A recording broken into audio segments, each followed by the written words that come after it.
Olá, hoje nós iremos falar um pouquinho sobre esse homem genial que foi o Pestalozzi. Então, John Henry Pestalozzi. Pestalozzi, ele nasceu em 1746 em Zurique, na Suíça, e falece em 1826, ou seja, ele viveu em um período chamado das eras da Revolução. Ele viveu no período das grandes revoluções, a Revolução Industrial e a Revolução Francesa. Então, essas revoluções vão influenciar muito na sua maneira no qual ele estava vivendo. Essas duas revoluções, Revolução Industrial e Revolução Francesa, vai influenciar as suas ideias. E ele também estava vivendo em um período de guerras napoleônicas. Pestalozzi, então, viveu 81 anos. Ele é defensor da escola popular, da escola do povo. Devido às intensas mudanças e transformações que estavam ocorrendo nessa época, vai haver muito órfãos devido às guerras. Pestalozzi também era discípulo de Jean-Jacques Rousseau. Jean-Jacques Rousseau, ele era tão discípulo do Jean-Jacques Rousseau que ele colocou o seu nome de Jean-Jacques.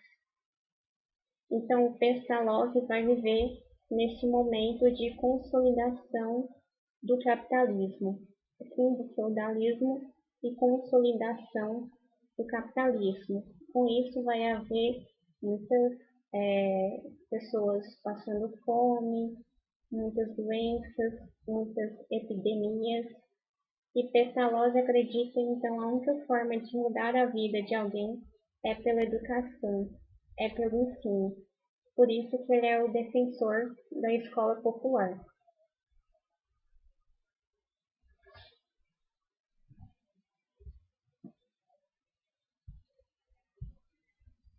Então, quem foi Pestalozzi? Pestalozzi, então, é um típico autor do início do século XVIII, do século XVIII e do século XIX. Ele vai sofrer, como eu disse, as influências da Revolução Industrial e da Revolução Francesa.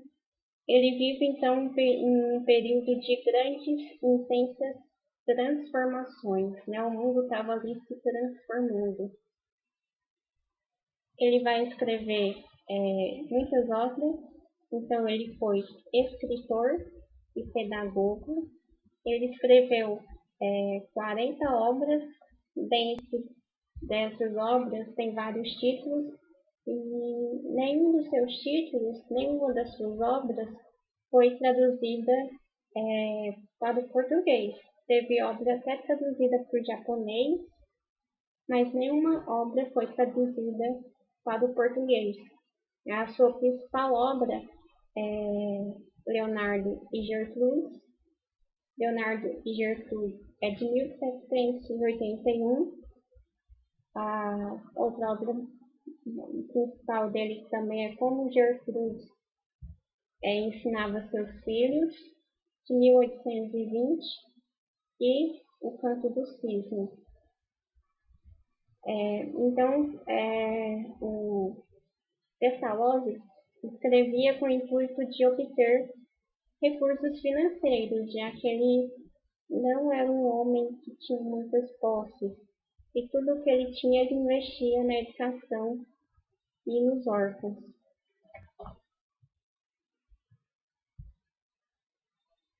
Então, Pestalozzi, ele dedicou a sua obra à compreensão das ideias de Rousseau, colocando-as em prática. Então, Pestalozzi dedicou a sua vida para estudar o pensamento de Rousseau e colocar eles em prática. Testava suas teorias na prática e mudava suas ideias a partir da prática. Ou seja, Pestalozzi era um homem da prática pedagógica. Ele testava tudo que ele estudava e colocava na prática. E aí, se ele via que aquilo não estava bom, né, do jeito que ele pensava que estivesse, ele mudava a partir da prática. Para ele, a educação deveria fazer com que as crianças tivessem acesso ao saber de tal forma que se formassem espíritos livres, libertos pelo conhecimento. Então, a educação para Pestalozzi deveria formar espíritos livres, né? Espíritos libertos pelo conhecimento. E o Pestalozzi, ele sendo discípulo, né, de Rousseau, ele admirava tanto o Rousseau, seu único filho, ele pôs o nome de Jean-Jacques. Pestalozzi, então, era um homem da prática e acreditava que só pela educação as pessoas poderiam ter os seus espíritos livres. Só a educação que liberta o homem. Por que Pestalozzi, então? Por que a sua obra de Pestalozzi é importante? Pestalozzi, ele vai dar ênfase no papel da afetividade na educação. Pestalozzi vai dizer que o professor deve amar a infância. Sem o amor à infância, é impossível educá-la. Então, Pestalozzi vai dar essa ênfase na afetividade na educação. Ele vai dizer, então, que não existe processo pedagógico se não houver um vínculo afetivo. Ou seja, se não houver esse vínculo afetivo, esse amor pela infância, não é possível que haja educação. Ele diz ainda, o amor na educação deve ser um amor que enxerga o outro, um amor construtivo que ajuda o outro a crescer, a ser e a se fazer. Ou seja, é um amor libertador, um amor que ajuda a transformação do outro, no sentido do crescimento e da libertação. Pestalozzi era um homem bom, né? Ele era um homem que criou sozinho 80 crianças órfãs, traumatizadas de guerra. Como eu falei no início, o período em que ele viveu estava sendo um período de muita pobreza, de muita mudança, de muita transformação e de intensas guerras napoleônicas. Por isso que tinha muitas crianças órfãs à guerra. Tornou-se mais que um professor, mas um verdadeiro pai para as crianças que ele cuidava, amava e educava. Ou seja, ele não apenas cuidava, ele não apenas educava, mas ele também amava. Aqui a gente tem uma imagem, uma pintura a óleo de 1879, Pestalozzi e os órfãos de Stein. Então, como nós podemos ver nessa obra, Pestalozzi era um homem muito amoroso. Ele amava a infância, as crianças e os órfãos, e a humanidade como um todo. Método de Pestalozzi.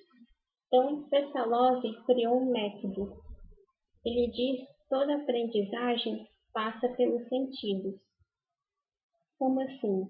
Primeiro, a criança precisa aprender o sentido da coisa para depois aprender a coisa. Ou seja, a criança precisa tocar, ver, cheirar. Antes de ensinar, escrever o que é uma árvore, por exemplo, a criança precisa ver uma árvore, sentir a árvore. A criança deve, então, buscar o seu conhecimento. Ela deve ter autonomia para isso. A criança aprende o mundo ao redor pelos seus sentidos. A criança pequena precisa pegar os objetos e precisa passar pelos sentidos. precisa pôr tocar nas mãos. Ou seja, Pestalozzi diz que as crianças só aprendem o seu mundo, né, o mundo ao redor, pelos sentidos. Não adianta você falar para a criança a árvore é verde, a árvore é assim, mostrando uma imagem. Se ela não ver a árvore, se ela não sentir a árvore, se ela não cheirar a árvore. Então, para Pestalozzi, a criança aprende o mundo pelos sentidos. E aí deve reforçar a aprendizagem através dos exercícios. O progresso do aluno deve ser acompanhado passo a passo. A criança deve ser incentivada oferecendo oportunidade para ação, iniciativa e criação.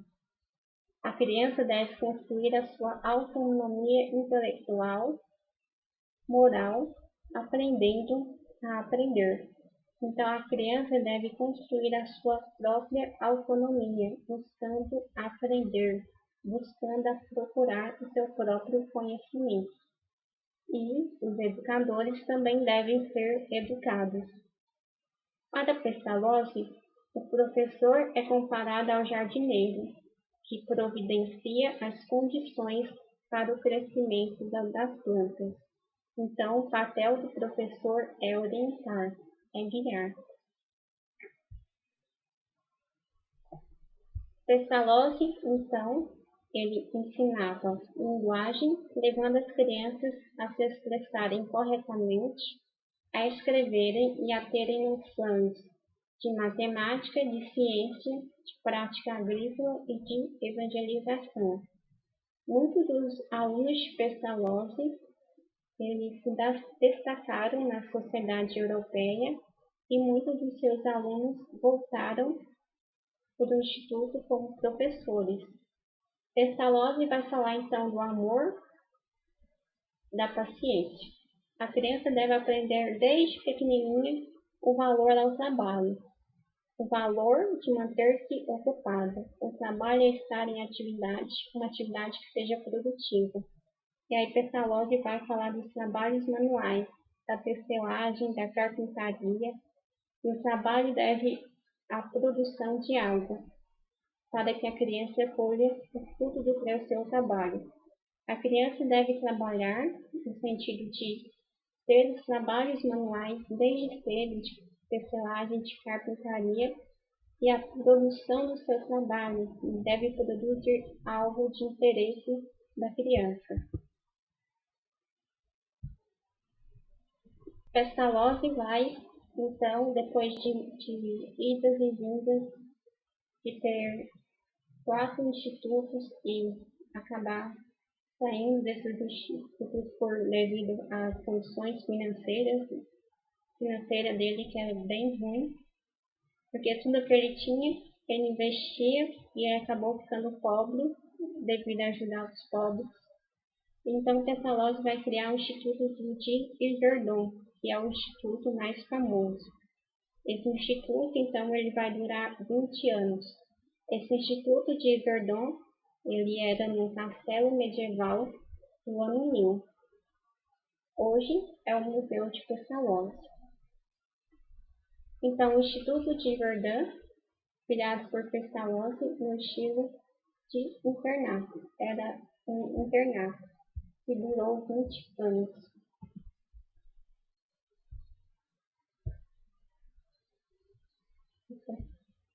Nesse castelo de Yverdon, ele criou sua escola definitiva por 20 anos. Acabou depois de 2 anos antes da sua morte, tornando-se centro de referência de educação na Europa. Então, vinha gente da Europa inteira estudar nesse instituto, e foi extremamente famoso devido ao método de Pestalozzi. Vinha gente não só da Europa, mas também dos Estados Unidos.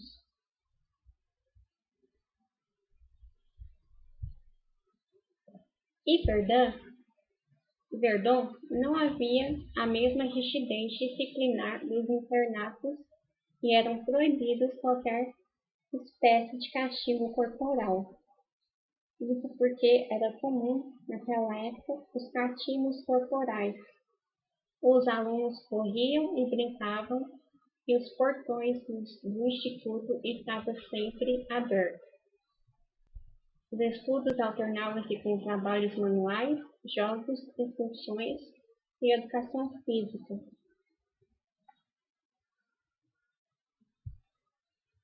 Aqui nós temos uma estátua de Pestalozzi, que essa estátua fica no Instituto de Verdun, e Verdun então projetou o nome de Pestalozzi no exterior e foi visitada por muitos dos grandes educadores da época.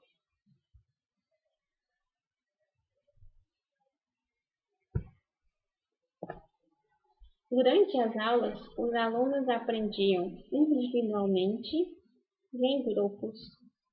Os que se destacavam em um assunto eram utilizados como monitores para os colegas de classe. O clima geral era de cooperação e amizade. Muitas atividades eram fora do muro do castelo e fazendo visita a outras regiões do país.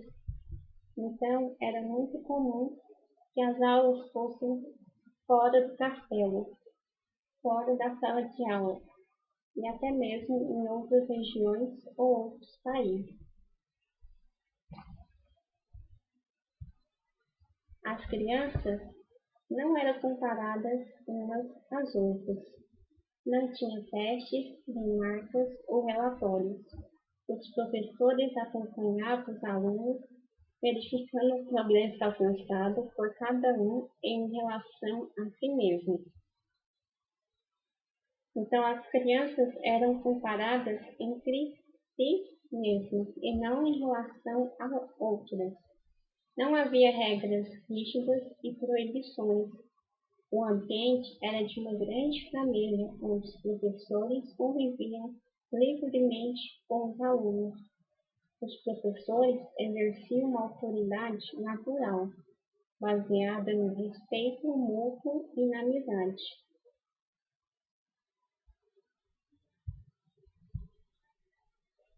O estudo em Verdun. Como que era então feito o estudo em Verdun? Era através daquilo que Pestalozzi chamou de aula-passeio. O que era então aula-passeio? Eram comuns as aulas ao ar livre, onde as crianças podiam observar detalhes da natureza. Descrever e desenhar plantas, animais, rochas, permitindo a elas uma visão ampla da natureza, onde os minerais, vegetais e animais eram estudados como parte do mesmo ambiente e não de forma isolada.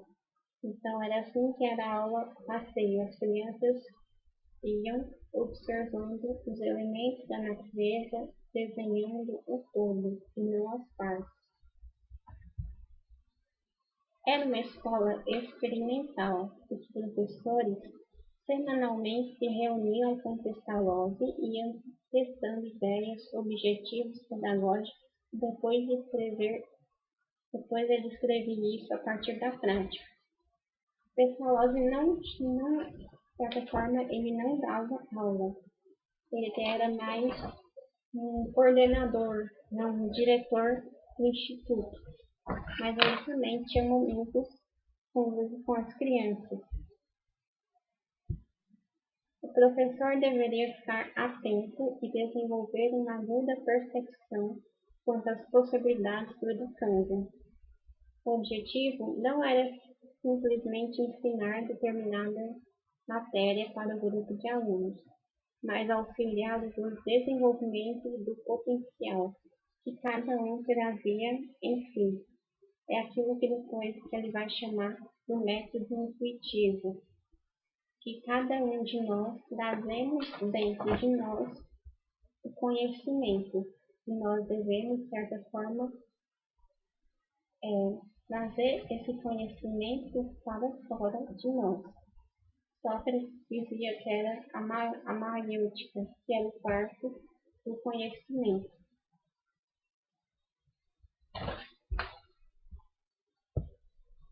Então, ele vai falar da educação integral. Para Pestalozzi, a educação deve cultivar harmoniosamente as diferentes faculdades do ser representadas pelo.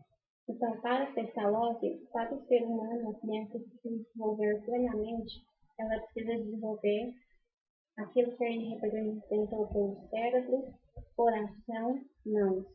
O cérebro é o desenvolvimento intelectual, o coração é o desenvolvimento afetivo e moral, e as mãos é a atividade, o desejo e a vontade de realizar. Por isso que ele sempre fala dos trabalhos manuais, né, daquilo que é desenvolvido na natureza, pois para Pestalozzi, cada ser já possui em si mesmo os germes dessas qualidades em estado latente. A educação cabe a tarefa de auxiliar o desenvolvimento, ou seja, conhecimento já está dentro de si, mas a educação precisa ajudar o ser, a criança, a auxiliar seu desenvolvimento. Toda criança deve ter os desenvolvimentos dados por Deus, ou seja, todos nós devemos desenvolver aquilo que já existe em nós.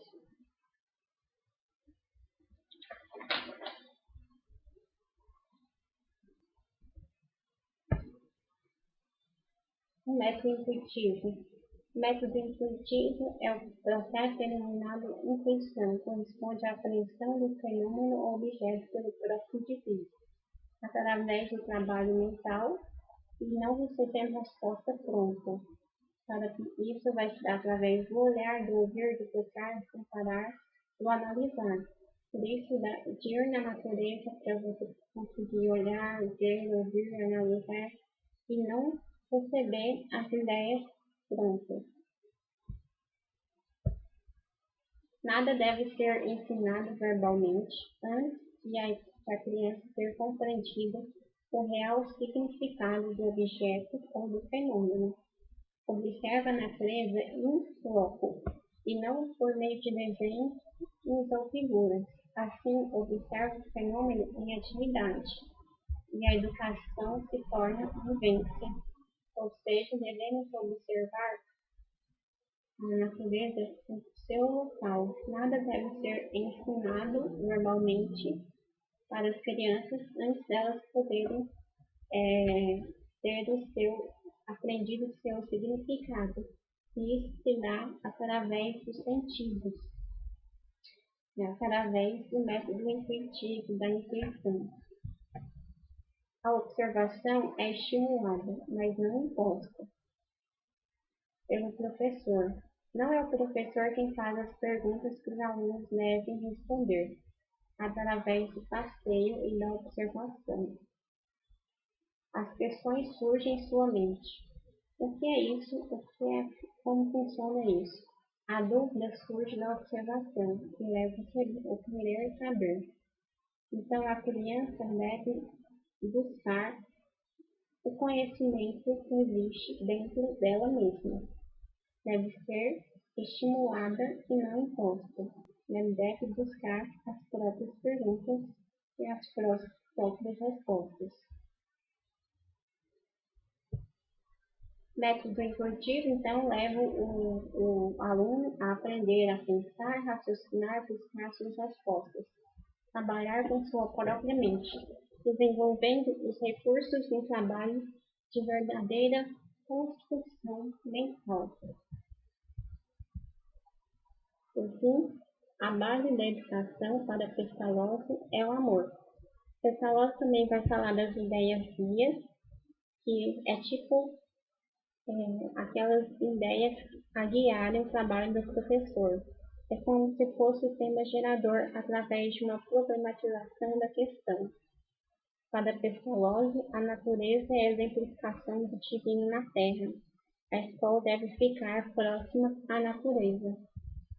Pestalozzi vai dizer que a criança deve ser o centro, O processo educacional deve ser o centro na criança de suas atividades de interesse e seu desenvolvimento. Escola tradicional não deve deixar a natureza infantil especiar a criança. Então, essa foi a nossa apresentação de hoje sobre Pestalozzi. Até a próxima.